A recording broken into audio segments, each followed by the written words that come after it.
Sana kuom deko mara, nan gi achiel ariyo wang'ayo to thank God achopo. Koro I'll just go straight to the discussion. G form power, G form political parties, and the main basic reason momiyo G form gigo en majorly mondo mi ng'ato o capture power.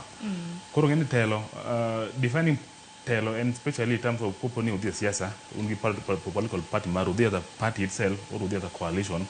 Au form udhi grabs ni akukare grab kingine tindi beteli kao udhi grab power bedo gi power.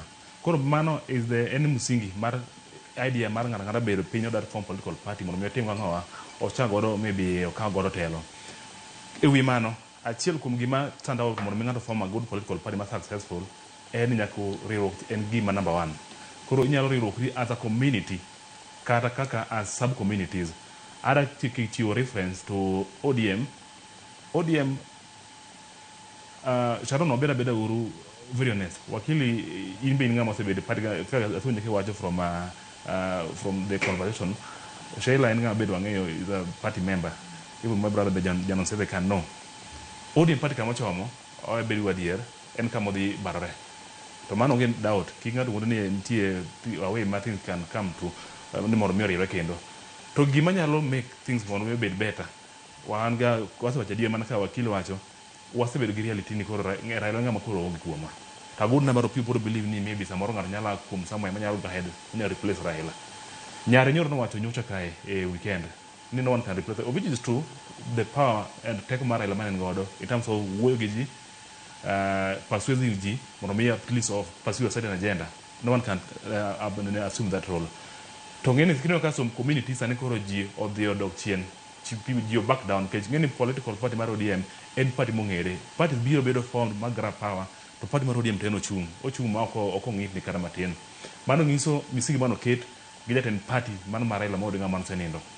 Koro going forward lo initiere iyo pejo moro ka before ka ji no would discuss ni kasa ndang Raila dang chung malo to dang wach nango ngat manyalo ngi wacho idea mar Raila sana chiel kuongo nyalo recommend effectively the Odinga family.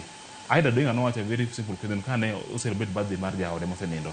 Watching ni de beni jadun tire kasanie to the main important thing when yalo wacho no kono ni beru pimundu wo.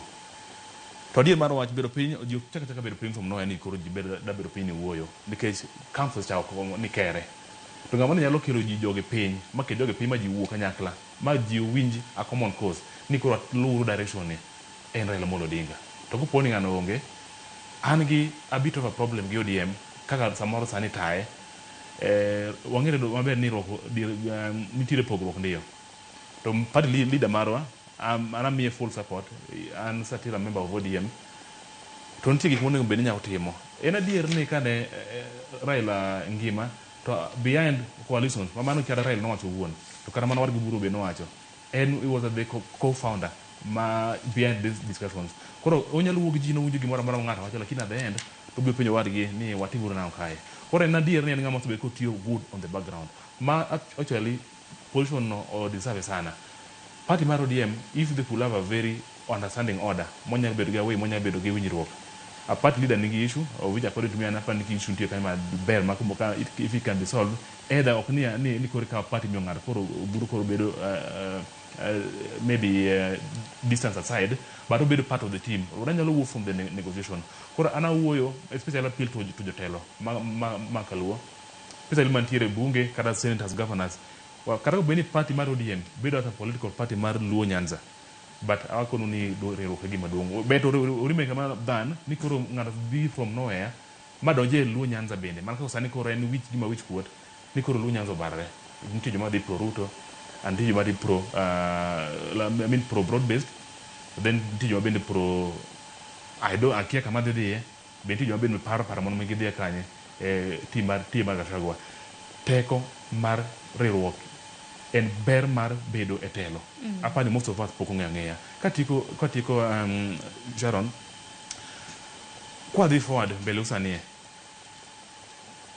wadhi chomo kama wadhi go e siasa to kendo siasa mwago en mar kawo telo an gima nanyalo apil en bedo kanyakla kaka gado luo to mwacho mang'eny ni koro waseyawo blame game ni ng'ane otimo ginie ni ng'ane wadhi luo ng'ane ok nya konyo mbele kaka matin nikech ka poni wadhi negotiation table tipenjo ni me I need a divided a united ODM. A united ODM kata obed ni en mar Luo no Nyanza kende.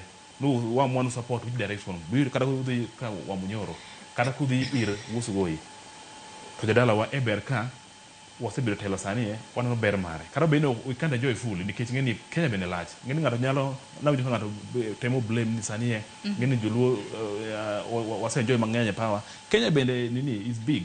Koro ng'eni jatend piny bende temo balance. Ogo siasa koni, ong'e koni, he has to balance all the communities. Koro being this is also not a party or a government mane wa vote in favor of. No ken marwa, but no we were just taken kendo luongo wabedo. Koro momiyo matino wachamiru, but going forward I'm very sure de ber ka riwruok marwa mbele kae kik ti kodwa nikech an very strong feeling Sharon nitie very powerful forces behind ODM no koso winjo kanyakla bedo kanyakla to mano gima nyalo timore koponi maybe jotelo bedo piny to wacho ni yawa waneno gini kendo wasesome maber ok nyal timore gini from nowhere ni gini ng'ama nyalo wacho ni neno gini ka timore to ling onge en bedo piny kendo loso mikakati ni wadhi 2027. Yes, jatelo no Raila Odinga nowewa ka wantiere a broad based mok adier mar wach all of us wanya neno to ko ya uwe gima ng'ato wacho from the background ni maybe kano ken ng'ato nokone kani Raila nokone Adam you a very simple scenario katiko Sharon giko iko mar FIDESIO otimore close to